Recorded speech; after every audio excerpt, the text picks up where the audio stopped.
ओम शांति। आज 7 अप्रैल 2025 के बाबा के धारणा युक्त महावाक्य सुनेंगे। आज की मुरली में बाबा कहे, बच्चे, सबसे मुख्य दैवी गुण है पवित्रता की धारणा करना। पवित्रता में सभी दैवी मैनर्स स्वतः आते जाते हैं। बाबा कहे, तुम बच्चों को इसी पवित्रता के आधार से बहुत रॉयल मैनर्स को धारण करने हैं। शांत रहना है, ऊंची आवाज से बात नहीं करनी है। जितना देही अभिमानी होकर के नम्रता और मधुरता के साथ बात करेंगे, उतना ही सेवा में सफलता प्राप्त होगी। बाबा कहे, अभी तुमको जितना हो सके शांत में रहना है, क्योंकि तुम साइलेंस वर्ल्ड में जाते हो और वहां जाने का विशेष पुरुषार्थ यही है कि शांति में रहे, मूवी में और फिर टॉकी में आए। तो सुनते हैं आज के बाबा के अनमोल मधुर महावाक्य। ओम शांति। मीठे बच्चे, सबसे अच्छा दैवी गुण है शांत रहना, अधिक आवाज में न आना, मीठा बोलना। तुम बच्चे अभी टॉकी से मूवी और मूवी से साइलेंस में जाते हो, इसलिए अधिक आवाज में न आओ। आज की मुरली से प्रश्न है, किस मुख्य धारणा के आधार से सर्व दैवी गुण स्वतः आते जाएंगे? उत्तर, मुख्य है पवित्रता की धारणा। देवताएं पवित्र है, इसलिए उनमें दैवी गुण है। इस दुनिया में कोई में भी दैवी गुण नहीं हो सकते। रावण राज्य में दैवी गुण कहां से आए? तुम रॉयल बच्चे अभी दैवी गुण धारण कर रहे हो। आज की मुरली से पहले गीत बजा है, भोलेनाथ से निराला कोई और नहीं, ऐसी बिगड़ी को बनाने वाला कोई और नहीं। ओम शांति। अभी बच्चे समझते हैं कि बिगड़ी को बनाने वाला एक ही है।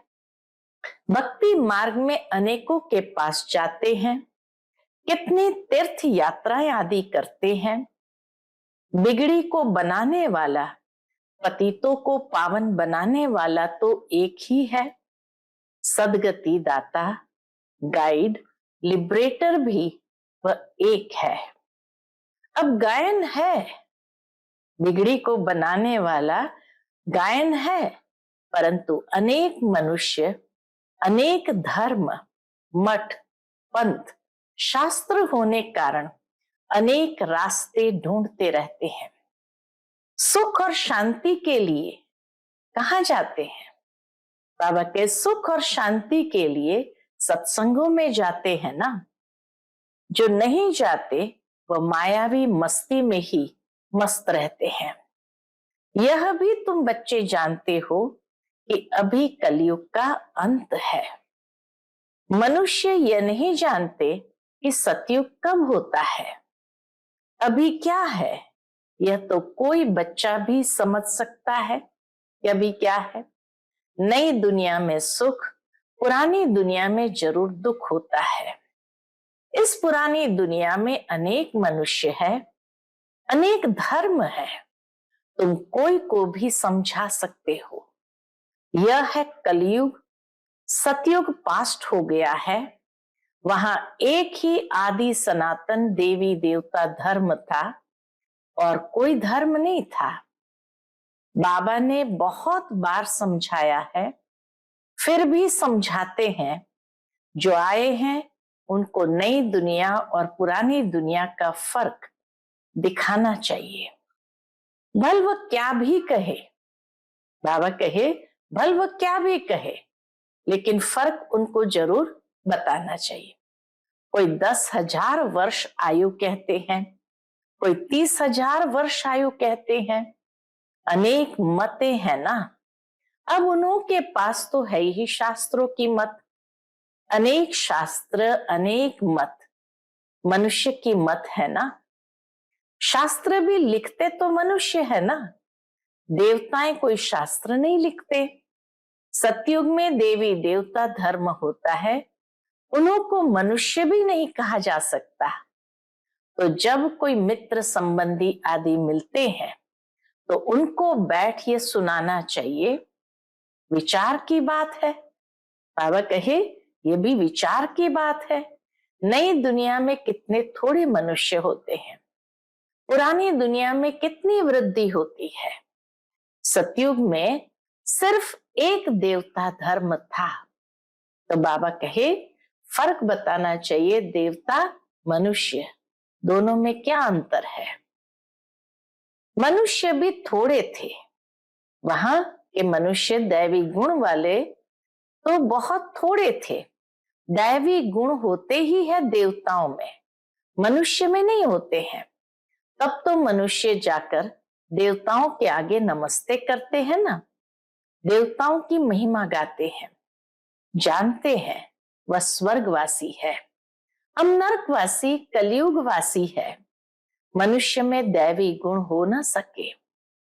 कोई कहे फलाने में बहुत अच्छे दैवी गुण है, बोलो नहीं, दैवी गुण होते ही है देवताओं में, क्योंकि वह पवित्र है। यहाँ पवित्र न होने कारण कोई में दैवी गुण हो न सके, क्योंकि आसुरी रावण राज्य है ना। नए झाड़ में दैवी गुण वाले देवताएं रहते हैं, फिर झाड़ पुराना होता है। रावण राज्य में दैवी गुण वाले हो न सके। सतयुग में आदि सनातन देवी देवताओं का प्रवृत्ति मार्ग था। प्रवृत्ति मार्ग वालों की ही महिमा गाई हुई है। सतयुग में हम पवित्र देवी देवता थे, संन्यास मार्ग था नहीं। सतयुग में संन्यास मार्ग था नहीं। कितनी पॉइंट्स मिलती है। दोनों दुनिया के बीच के अंतर के लिए बाबा कहे कितनी पॉइंट्स मिलती है, परंतु सभी पॉइंट्स किसकी बुद्धि में रह न सके। पॉइंट्स भूल जाती है, इसलिए फेल होते हैं। दैवी गुण धारण नहीं करते हैं। एक ही दैवी गुण अच्छा है, कौन सा? एक तो पवित्रता की बात बाबा ने बताई, दूसरा बाबा कहे जास्ती कोई से न बोलना, मीठा बोलना, बहुत थोड़ा बोलना चाहिए, क्योंकि तुम बच्चों को टॉकी से मूवी, मूवी से साइलेंस में जाना है। तो टॉकी को बहुत कम करना चाहिए। जो बहुत थोड़ा धीरे से बोलते हैं तो समझते हैं ये रॉयल घर का है। मुख से सदैव रत्न निकले। बाबा कहे एक तो रॉयल्टी हो और मुख से सदैव रत्न निकले। सन्यासी अथवा कोई भी हो तो उनको नई और पुरानी दुनिया का कॉन्ट्रास्ट बताना चाहिए। सतयुग में दैवी गुण वाले देवताएं थे, वह प्रवृत्ति मार्ग था। तुम सन्यासियों का धर्म ही अलग है। फिर भी यह तो समझते हो ना, नई सृष्टि सतो प्रधान होती है, अभी तमो प्रधान है। आत्मा तमो प्रधान होती है तो शरीर भी तमो प्रधान मिलता है। अभी है ही पतित दुनिया, सबको पतित कहेंगे। वह है पावन सतो प्रधान दुनिया। वही नई दुनिया सो अब पुरानी होती है। वही नई दुनिया सो अब पुरानी होती है। इस समय सभी मनुष्य आत्माएं नास्तिक है, इसलिए ही हंगामे हैं। धनी को न जानने के कारण आपस में लड़ते झगड़ते रहते हैं। रचयिता और रचना को जानने वाले को आस्तिक कहा जाता है। संन्यास धर्म वाले तो नई दुनिया को जानते ही नहीं, तो वहां आते ही नहीं। बाप ने समझाया है, अब इस सब आत्माएं तमो प्रधान बनी है, फिर सभी आत्माओं को सतो प्रधान कौन बनावे। वह तो बाप ही बना सकते हैं। सतो प्रधान दुनिया में थोड़े मनुष्य होते हैं। सतो प्रधान दुनिया में थोड़े मनुष्य होते, जास्ती नहीं होते हैं। बाकी सब मुक्ति धाम में रहते हैं। ब्रह्म तत्व है जहां हम आत्माएं निवास करती है। उनको कहा जाता है ब्रह्मांड। आत्मा तो अविनाशी है। यह अविनाशी नाटक है जिसमें सभी आत्माओं का पार्ट है। नाटक कब शुरू हुआ ये कभी कोई बता न सके। यह अनादि ड्रामा है ना। बाप को सिर्फ पुरानी दुनिया को नई बनाने आना पड़ता है। ऐसे नहीं कि बाप नई सृष्टि रचते हैं। जब पतित होते हैं तभी पुकारते हैं। सतयुग में कोई पुकारते नहीं, है ही पावन दुनिया। रावण पतित बनाते हैं, परम पिता परमात्मा आकर पावन बनाते हैं। आधा आधा जरूर कहेंगे। ब्रह्मा का दिन और ब्रह्मा की रात आधा आधा है। ज्ञान से दिन होता है, वहां अज्ञान है नहीं। भक्ति मार्ग को अंधियारा मार्ग कहा जाता है। देवताएं पुनर्जन्म लेते लेते फिर अंधियारे में आते हैं। इसलिए सीढ़ी में दिखाया है मनुष्य कैसे सतो रजो तमो में आते हैं। अभी सबकी जर्जरीभूत अवस्था है। बाप आते हैं इसलिए ट्रांसफर करने, अर्थात मनुष्य को देवता बनाने। जब देवता थे तो आसुरी गुण वाले मनुष्य नहीं थे। अभी इन आसुरी गुण वालों को फिर दैवी गुण वाला कौन बनाए। अभी तो अनेक धर्म, अनेक मनुष्य है, लड़ते झगड़ते रहते हैं। सतयुग में एक धर्म है तो दुख की कोई बात नहीं। शास्त्र में तो बहुत दंत कथाएं हैं जो जन्म जन्मांतर पढ़ते आए हैं।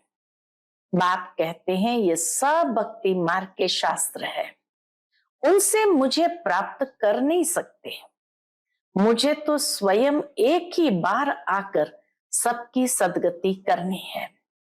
ऐसे वापस कोई जा न सके। बहुत धैर्य से बैठ समझाना चाहिए, हंगामा भी न हो। उन लोगों को अपना अहंकार तो रहता है ना। इतना प्यार से बाबा एक एक बात समझाते हैं, कैसे बात करनी चाहिए, कैसे बोलना चाहिए। तो बाबा कहे उन लोगों को अपना अहंकार तो रहता है ना। साधु संतों के साथ फॉलोअर्स भी रहते हैं। झट कह देंगे इनको भी ब्रह्मा कुमारियों का जादू लगा है। सयाने मनुष्य जो होंगे वह कहेंगे ये विचार योग्य बातें हैं। मेले प्रदर्शनी में अनेक प्रकार के आते हैं ना। प्रदर्शनी आदि में कोई भी आए तो उसे बड़े धैर्य से समझाना चाहिए। जैसे बाबा धीरज से समझा रहे हैं, बहुत जोर से बोलना नहीं चाहिए। प्रदर्शनी में तो बहुत इकट्ठे हो जाते हैं ना। फिर कह देना चाहिए आप कुछ टाइम देकर एकांत में आकर समझेंगे तो आपको रचयिता और रचना का राज समझाएंगे। जहां बहुत डिबेट डिस्कशन हो जाए तो बाबा बताते उनको कहना चाहिए आप टाइम दो, एकांत में आकर समझो तो आपको सारा रचयिता और रचना का राज समझाएंगे। रचना के आदि मध्य अंत का ज्ञान रचयिता बाप ही समझाते हैं। बाकी तो सब नेति नेति ही करके जाते हैं। कोई भी मनुष्य जा न सके। ज्ञान से सदगति हो जाती है, फिर ज्ञान की दरकार नहीं होती। सतयुग में ज्ञान की दरकार नहीं होती। ये नॉलेज सिवाय बाप के कोई समझा न सके। समझाने वाला कोई बुजुर्ग होगा तो मनुष्य समझेंगे यह भी अनुभवी है। जरूर सत्संग आदि किया होगा। कोई बच्चे समझाएंगे तो कहेंगे यह क्या जाने। हा? कोई बच्चा समझाएंगे तो कहेंगे यह क्या जाने। तो ऐसे ऐसे को बुजुर्ग का असर पड़ सकता है। बाप एक ही बार आकर ये नॉलेज समझाते हैं, तमो प्रधान से सतो प्रधान बनाते हैं। माताएं बैठ उनको समझाएंगी तो खुश होंगे। बोलो, ज्ञान सागर बाप ने ज्ञान का कलश हम माताओं को दिया है, जो हम फिर औरों को देते हैं। बहुत नम्रता से बोलते रहना है। शिव ही ज्ञान का सागर है जो हमको ज्ञान सुनाते हैं। कहते हैं, मैं तो माताओं द्वारा मुक्ति जीवन मुक्ति के गेट्स खोलता हूं और कोई खोल ना सके। हम अभी परमात्मा द्वारा पढ़ रहे हैं, हमको कोई मनुष्य नहीं पढ़ाते हैं। ज्ञान का सागर एक ही परमपिता परमात्मा है। तुम सब भक्ति के सागर हो, भक्ति की अथॉरिटी हो, न कि ज्ञान की। ज्ञान की अथॉरिटी एक मैं ही हूं, महिमा भी एक की करते हैं, वही ऊंचते ऊंच है। हम उनको ही मानते हैं, वह हमको ब्रह्मात्मन से पढ़ाते हैं।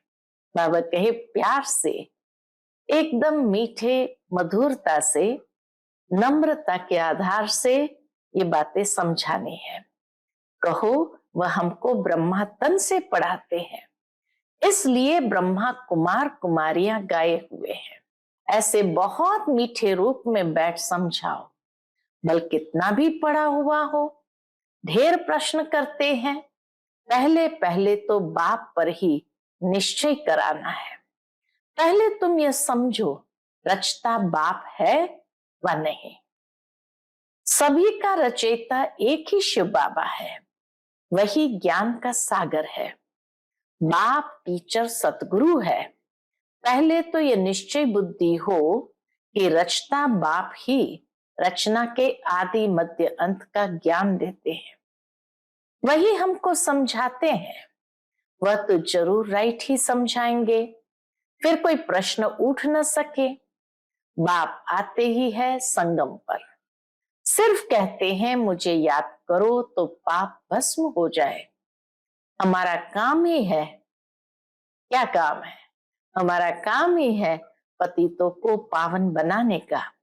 अभी तमो प्रधान दुनिया है, पतित पावन बाप बिगर कोई को जीवन मुक्ति मिल न सके। सभी गंगा स्नान करने जाते हैं तो पतित ठहरे ना। मैं तो कहता नहीं हूं कि गंगा स्नान करो। बाबा के मैं तो ये कहता नहीं हूं कि गंगा स्नान करो, मैं तो कहता हूं मामेकम याद करो। मैं तुम सभी आशिकों का माशुक हूं, सभी एक माशुक को याद करते हैं। रचना का क्रिएटर एक ही बाप है। वह कहते हैं देही अभिमानी बन मुझे याद करो तो इस योग अग्नि से विकर्म विनाश होंगे। ये योग बाप अभी ही सिखलाते हैं, जबकि पुरानी दुनिया बदल रही है। विनाश सामने खड़ा है, अभी हम देवता बन रहे हैं। बाप कितना सहज बताते हैं। बाप के सामने भल सुनते हैं, परंतु एक रस हो नहीं सुनते हैं। बाबा के सामने बैठे हैं, भले सुन रहे हैं, लेकिन बाबा के सभी एक रस हो नहीं सुनते। बुद्धि और तरफ भागती रहती है। भक्ति में भी ऐसा होता है, सारा दिन तो वेस्ट जाता है, बाकी जो टाइम मुकरूर करते हैं उसमें भी बुद्धि कहां कहां चली जाती है। सबका ऐसा हाल होता होगा, माया है ना। कोई कोई बच्चे बाप के सामने बैठे ध्यान में चले जाते हैं, यह भी टाइम वेस्ट हुआ ना, कमाई तो नहीं हुई। बाप तो कहते हैं याद में रहो जिससे विकर्म विनाश हो। ध्यान में जाने से बुद्धि में बाप की याद नहीं रहती है। इन सब बातों में बहुत घोटाला है। तुमको तो आंखें बंद भी नहीं करनी है, याद में बैठना है ना। आंखें खोलने से डरना नहीं चाहिए। आंखें खुली हो, बुद्धि में माशुक ही याद रहे। बाबा के बुद्धि में माशुक ही याद हो। आंखें बंद करके बैठना ये कायदा नहीं। बाप कहते याद में बैठो, ऐसे थोड़ी कहते हैं आंखें बंद करो। आंख बंद कर कांध ऐसे नीचे कर बैठेंगे तो बाबा कैसे देखेंगे? बाबा तो आत्मा को देखते हैं, तो बाबा कैसे देखेंगे? आंखें कभी बंद नहीं करनी चाहिए। आंखें बंद हो जाती है तो कुछ दाल में काला होगा। अगर आंखें बंद हो गई तो बाबा कहे जरूर दाल में कुछ काला होगा और कोई को याद करते होंगे। बाप तो कहते हैं और कोई मित्र संबंधी आदि को याद किया तो तुम सच्चे आशिक नहीं ठहरे। सच्चा आशिक बनेंगे तब ही ऊंच पद पाएंगे। मेहनत सारी याद में है। देह अभिमान में बाप को भूलते हैं, फिर धक्के खाते रहते हैं। और बहुत मीठा भी बनना चाहिए। वातावरण भी मीठा हो, कोई आवाज नहीं। कोई भी आए तो देखे बात कितनी मीठी करते हैं। बहुत साइलेंस होनी चाहिए। हम बाबा के घर का वातावरण बहुत साइलेंस का होना चाहिए। कुछ भी लड़ना झगड़ना नहीं, नहीं तो जैसे बाप टीचर गुरु तीनों की निंदा कराते हैं वह फिर पद भी बहुत कम पाएंगे। बच्चों को अब समझ तो मिली है। बाप कहते हैं हम तुमको पढ़ाते हैं ऊंच पद पाने, पढ़कर फिर औरों को पढ़ाना है। खुद भी समझ सकते हैं हम तो कोई को सुनाते नहीं है तो क्या पद पाएंगे? प्रजा नहीं बनाएंगे तो क्या बनेंगे? योग नहीं, ज्ञान नहीं तो फिर जरूर पढ़े हुए के आगे भरी ढोनी पड़ेगी। अपने को देखना चाहिए। इस समय नापास हुए, कम पद पाया तो कल्प कल्पांतर कम पद हो जाएगा। बाप का काम है समझाना। नहीं समझेंगे तो अपना पद भ्रष्ट करेंगे। कैसे किसको समझाना चाहिए वह भी बाबा समझाते रहते हैं। जितना थोड़ा और आहिस्ते बोलेंगे उतना अच्छा है। बाबा सर्विस करने वालों की महिमा भी करते हैं ना। बहुत अच्छी सर्विस करते हैं तो बाबा के दिल पर चढ़ते हैं। सर्विस से ही तो दिल पर चढ़ेंगे ना। याद की यात्रा भी जरूर चाहिए, तब ही सतो प्रधान बनेंगे। सजा जास्ती खाएंगे तो पद कम हो जाएगा। पाप भस्म नहीं होते हैं तो सजा बहुत खानी पड़ती है। पद भी कम हो जाता है, उसको घाटा कहा जाता है। यह भी व्यापार है ना। घाटे में नहीं जाना चाहिए। दैवी गुण धारण करो, उच्च बनना चाहिए। बाबा उन्नति के लिए किस्म किस्म की बातें सुनाते हैं। अब जो करेंगे सो पाएंगे। तुमको परिस्तानी बनना है। गुण भी ऐसे धारण करने हैं। बाबा कहे तुम्हें परिस्तानी बनना है तो गुण भी ऐसे धारण करने हैं। अच्छा, मीठे मीठे सिकिलधे बच्चों प्रति माता पिता बाप दादा का याद प्यार और गुड मॉर्निंग। रूहानी बाप की रूहानी बच्चों को नमस्ते। हम सब रूहानी बच्चों की रूहानी माता पिता बाप दादा को याद प्यार, गुड मॉर्निंग और नमस्ते। नमस्ते। शुक्रिया बाबा, शुक्रिया। आज की मुरली से धारणा के लिए मुख्य सार है। पहली पॉइंट, किसी से भी बहुत नम्रता और धीरे से बातचीत करनी है।